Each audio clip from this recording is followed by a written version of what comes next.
So we have received word that an additional 80 residents have tested positive for coronavirus, bringing our statewide total to 178. And as usual in these briefings, Judy will go through some of the details, including the geographies of these cases.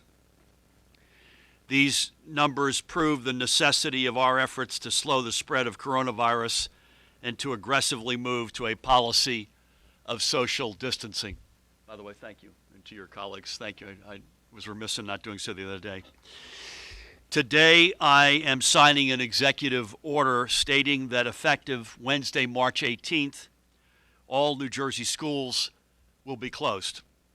And while this closure will be for at least 2 weeks, they will remain closed until such time as it is deemed by health officials to be safe for them to reopen to students and staff and for classes to resume. And we don't know when that will be. We will not tie ourselves to an arbitrary date, knowing full well that this emergency may not be abated by the time that date arrives. We will not put students, educators, and staff and their families at risk. We will do this the right way, the responsible way. The directive, and many have asked us about this, covers all public, private, and parochial schools from pre-K to grade 12. And all colleges and universities will have to cease in-person instruction as well. Many districts and institutions of higher education had preemptively announced closures of at least 2 weeks. We all need to prepare for the likelihood that it will, in fact, be much longer. And in fact, CDC guidance points us all to that likelihood. Again, I want to thank and reiterate my thanks to the educational leaders from around the state, up and down the state, who have worked with Commissioner Repillette and Secretary Smith-Ellis and their teams, and with me and my team, as we advance toward this inevitable decision. Their input was vital to ensuring we landed in the right place.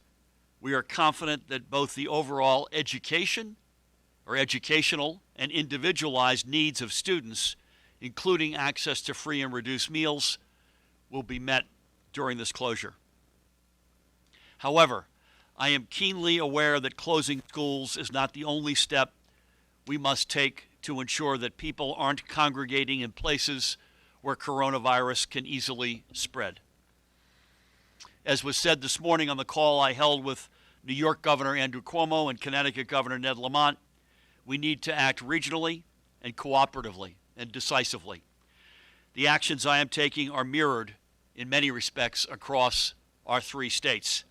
And if, in addition to that, I spoke with Governor Wolf not only over the weekend, but a short while ago today of Pennsylvania, and I'm pleased to share that Pennsylvania will also be joining our regional efforts and taking similar steps to the ones I am announcing.